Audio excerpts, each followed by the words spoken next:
Hello student, this is आकाश शर्मा और maths में आपका टॉपिक चल रहा है पृष्ठीय क्षेत्रफल और आयतन।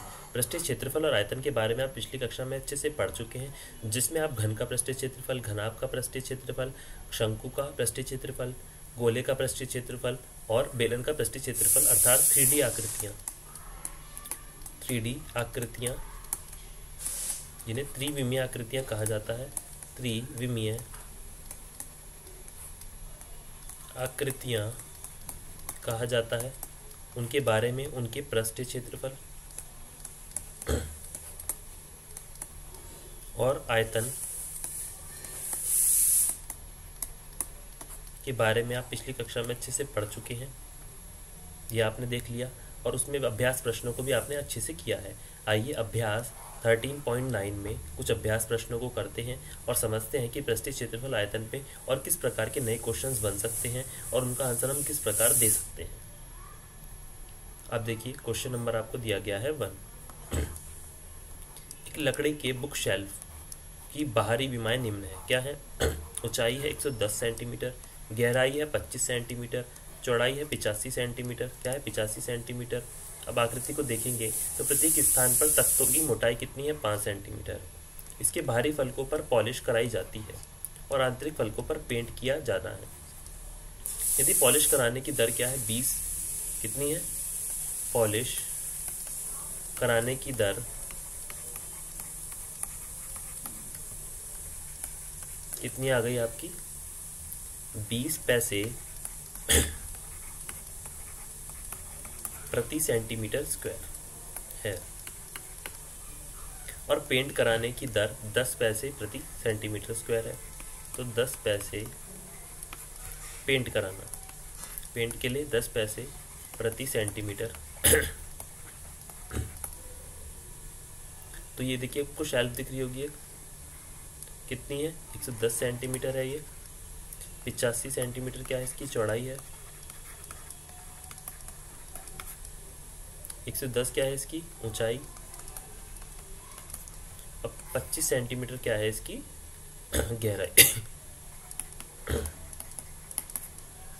तो इस बुक शेल्फ पर पॉलिश और पेंट कराने का कुल व्यय कितना होगा? कितना एक्सपेंस लगेगा इसमें, वो हमें देखना है और ज्ञात करना है किस प्रकार हम उसको कर सकते हैं। अब देखिए, बुक शेल्फ की भारी विमाएं क्या है? भारी विमाएं क्या है आपकी? लंबाई कितनी है आपको? 110 सेंटीमीटर दी गई है। चौड़ाई कितनी दी गई है? 85 सेंटीमीटर। और गहराई कितनी है इसकी? 25 सेंटीमीटर। तो आपको दी गई है लंबाई 110 सेंटीमीटर, चौड़ाई 85 सेंटीमीटर और गहराई, इसको हाइट हम बोल देंगे 25 सेंटीमीटर, तथा प्रत्येक स्थान पर तख्तों की मोटाई कितनी है? 5 सेंटीमीटर। तो मोटाई कितनी है? 5 सेंटीमीटर। इसलिए बुक शेल्फ की आंतरिक विमाएं, तो हम क्या कर देंगे? उसकी मोटाइयों को लेस कर देंगे। तो लंबाई में से हमने लेस कर दिया 110 में से 5 माइनस 5, तो कितनी आ गई? 100 सेंटीमीटर। ब्रीथ कितनी आ गई? 85 माइनस 5 क्या आ गई? 75 सेंटीमीटर। और गहराई क्या आ गई? इसको हाइट भी बोल सकते हैं, 25 माइनस 5, तो कितनी आ गई? 20 सेंटीमीटर। इतना आपको समझ में आया क्वेश्चन के बारे में? आइए आगे देखते हैं। अब देखिए, बुक शेल्फ का बाह्य पृष्ठीय क्षेत्रफल क्या होगा आपका? LB plus 2 HB plus HL क्या हो गया आपका? 110 प्लस, क्या कर लेंगे हम यहाँ पे? तो आपकी लंबाई गुणा ब्रेथ प्लस 2, आपकी लंबाई गुणा चौड़ाई ऊंचाई और ऊंचाई गुणा लंबाई आ गया। तो क्या आ गया आपका? 110 इंटू 85 इंटू, यहाँ प्लस का आएगा निशान, यहाँ आ गया आपका भार 2, 85 इंटू 25 प्लस 25 इंटू 110, ये आ गया आपका। तो हमारा इसका इंटू करके क्या आ गया? 3950 प्लस 9750, क्या आ गया आपका? 19100 सेंटीमीटर स्क्वायर, 19100 सेंटीमीटर स्क्वायर। तो किनारों का क्षेत्रफल अब हम देखेंगे क्या है। तो किनारों का क्षेत्रफल क्या आ गया आपका? किनारों का क्षेत्रफल कितना आ गया आपका 4 इंटू 75 इंटू 5 प्लस 2 110 इंटू 5 कितना आ गया आपका 1500 प्लस 1100 प्लस क्या आ गया आपका बराबर इसका 2600 सेंटीमीटर स्क्वायर। पॉलिश किए जाने वाला क्षेत्रफल कितना आ गया 10190 प्लस 2600 तो पॉलिश किए जाने वाला क्षेत्रफल कितना आ गया आपका 21,700 सेंटीमीटर स्क्वायर। अब 20 पैसे प्रति सेंटीमीटर स्क्वायर की दर से पॉलिश कराने का कुल व्यय, तो कुल व्यय कितना आ गया इसका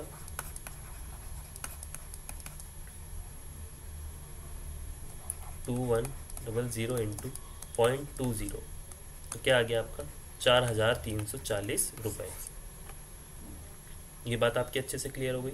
अब बुक शेल्फ का आंतरिक पृष्ठीय क्षेत्रफल, बुक शेल्फ का आंतरिक पृष्ठीय क्षेत्रफल क्या है LB plus 2 BH plus HL तो क्या आ गया 100 into 75 plus 2 75 into 20 plus 20 into 100 तो क्या आ गया आपका 7500 प्लस 7000 क्या आ गया 14,500 सेंटीमीटर स्क्वायर। अब दो तख्तों का क्षेत्रफल, दो तख्तों का क्षेत्रफल 475 इंटू 20 तो कितना आ गया आपका 6,000 सेंटीमीटर स्क्वायर। ये बात आपको अच्छे समझ में आई कि हमारा तख्तों का क्षेत्रफल आ गया 6,000 सेंटीमीटर स्क्वायर। अब देखेंगे तख्तों द्वारा आंतरिक पृष्ठीय क्षेत्रफल का ढका हुआ भाग कितना है आपका, तो 5 इंटू 20 हमारा ढका हुआ भाग, ढका हुआ भाग प्लस 2 5 इंटू 75 कितना आ गया आपका 400 प्लस 750 तो क्या आ गया आपका 1150 सेंटीमीटर स्क्वायर। पेंट किए जा सकने वाला कुल क्षेत्रफल 14,500 प्लस 6,000 माइनस 1,500। अब देखिए आपका कितना आ गया 1450 प्लस 6,000 और ये आ गया आपका माइनस कर देंगे आप इसमें से 1150 तो कितना आ गया आपका 1150 सेंटीमीटर, ये आ गया आपका 19350 सेंटीमीटर स्क्वायर।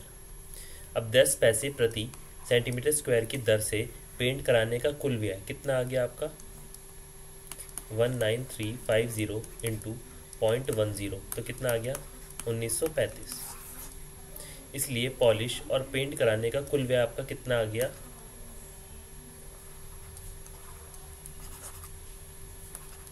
4340 प्लस 1935 तो कितना आ गया आपका यहाँ पे 6275 तो टोटल व्यय आ गया आपका 6,275 रुपये। ये बात आपकी क्लियर हो गई। अब देखिए यहाँ पर क्या आ गया आपका पॉलिश, अब आता है इस बुक शेल्फ पर पॉलिश तथा पेंट कराने का कुल व्यय आपका कितना आ गया 75, क्या आ गया आपका 6,275 है। तो बुक शेल्फ पर पॉलिश और पेंट कराने का कुल व्यय क्या आ गया आपका 6,275 आ गया आपका यहाँ पे। ये बात आपकी क्लियर हो गई। अब नेक्स्ट देखते हैं सेकंड क्या है, किसी घर के कंपाउंड की सामने की दीवार को 21 सेंटीमीटर व्यास वाली लकड़ी के गोले को छोटे आधारों पर टिका कर सजाया जाता है। अब देखेंगे आप ये आधार क्या है, छोटा सा आधार है। इस प्रकार आपने देखे होंगे कि घरों के बाहर इस प्रकार के लैंप लगे हुए होते हैं जिन्हें हम शेड लैंप बोलते हैं। ये किसके लिए होते हैं, डेकोरेशन के लिए ये लगे होते हैं। तो घर के कंपाउंड की सामने की दीवार को 21 सेंटीमीटर व्यास वाली लकड़ी के गोलों को छोटे छोटे दारों पर टिकाकर सजाया जाता है, जैसा कि आकृति 13.31 में देखा गया है। अब क्या है, इस प्रकार के 8 गोलों का प्रयोग इस कार्य के लिए किया जाना है और इन गोलों को चांदी वाले रंग में पेंट करवाना है।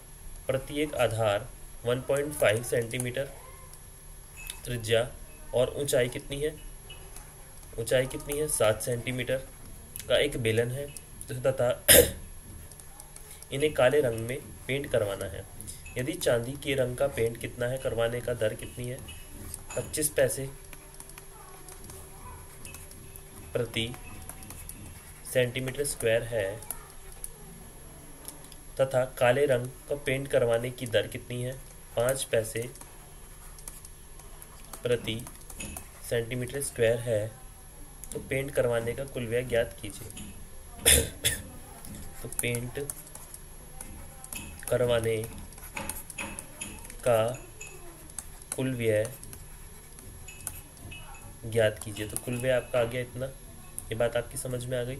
अब गोले की त्रिज्या r कितनी आ गई, 21/2 तो 10.5 सेंटीमीटर है तथा बेलनाकार आधार की त्रिज्या r क्या आ गई आपकी, 1.5 सेंटीमीटर। ऊंचाई हाइट कितनी आ गई इसकी, 7 सेंटीमीटर। गोले का पृष्ठीय क्षेत्रफल कितना आ गया, 4πr²। तो क्या आ गया आपका, 4 × 22/7 × 10.5 × 10.5 तो क्या आ गया आपका, 4 × 22 to 1.5 × 10.5 क्या आ गया आपका, 1386 सेंटीमीटर स्क्वायर। ये बात आपकी क्लियर हो गई। अब नेक्स्ट देखिए, बेलनाकार आधार वाला पृष्ठीय क्षेत्रफल ढका हुआ भाग कितना आ गया, πr²। तो क्या ले लिया, 22/7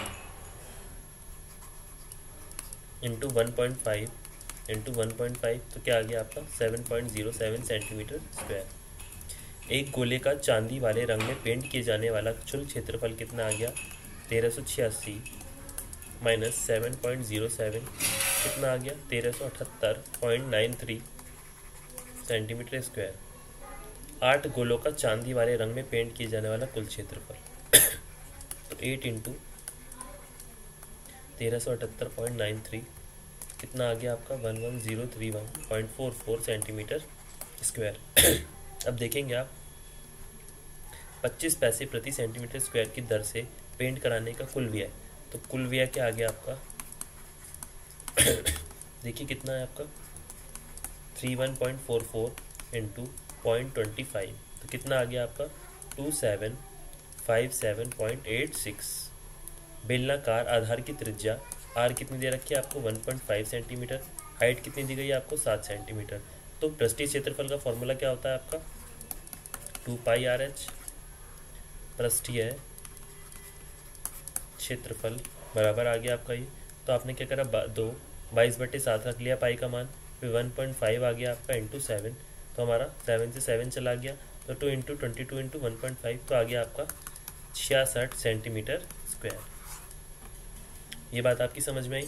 तो हमारा क्या था, बेलनाकार आधार वाला पृष्ठीय क्षेत्रफल ढका हुआ भाग था और उसमें से हमने निकाला था और हमने 1 सेंटीमीटर चांदी के रंग में पेंट करवाने का कुल व्यय, कुल क्षेत्रफल आपने देखा था कितना था, वो आपने कर लिया। फिर आपका आ गया व्यय और 8 गोलों को चांदी पर रंगवाने का व्यय आपने क्षेत्रफल निकाला, 8 से इंटू कर दी और कुल व्यय आ गया हमारा ये। तो हमने 0.25 से 25 पैसे से इंटू कर दिया और बेलनाकार आधार का पृष्ठीय क्षेत्रफल भी हमने इसी प्रकार निकाल लिया कि हमारा पृष्ठीय क्षेत्रफल कैसे आएगा, 2πrh। ये करके हमने इसका आंसर निकाल लिया, तो हमारा गया 76 सेंटीमीटर स्क्वायर। अब देखिए एक बेलनाकार आधार का काले रंग के में पेंट किए जाने वाला क्षेत्रफल 66 सेंटीमीटर स्क्वायर। 8 बेलनाकार आधारों को काले रंग से पेंट करवाने का कुल क्षेत्रफल 8 × 66 आ गया 528 सेंटीमीटर स्क्वायर। 5 पैसे प्रति सेंटीमीटर स्क्वायर की दर से पेंट कराने का कुल व्यय कितना आ गया आपका, 528 × 0.05 26.40। इसलिए पेंट करवाने का कुल व्यय कितना आ गया आपका, 2757.86 प्लस 26.40 तो आ गया आपका 2784.26। अब पेंट करवाने का कुल व्यय आपका कितना आ गया, एक्सपेंस आ गया 2784.26। ये बात आपकी क्लियर होती है। अब थर्ड क्वेश्चन आपको दिया गया है, एक गोले के व्यास में 25% की कमी हो जाती है, उसका वक्रीय पृष्ठीय क्षेत्रफल कितने प्रतिशत कम हो गया है। माना गोले का व्यास 2r है, इसलिए गोले की त्रिज्या दी गई है। अब 25% कम होने पर आपने लेस कर दिया, तो आपका माइनस करके क्या आ गया, नए गोले की त्रिज्या आ गई आपकी ये। तो गोले का पृष्ठीय क्षेत्रफल आपने देखा क्या आ गया ये, और कमी आ गई आपकी माइनस करके 7/4। तो कमी वाला आप निकाल लेंगे, डिवाइड कर देंगे इससे, तो आपका आ जाएगा कितने परसेंट, 43.75% कमी हो जाएगी। तो आज हमने क्या सीखा, हमने सीखा कि किस प्रकार हम उसकी परसेंटेज से कमी निकाल सकते हैं, गोले के क्वेश्चनों में परसेंटेज को कैसे यूज़ कर सकते हैं, और कितने परसेंट वाला गोला अर्ध गोला हम यूज़ कर सकते हैं। आगे का हम नेक्स्ट क्लास में करते हैं। आज के लिए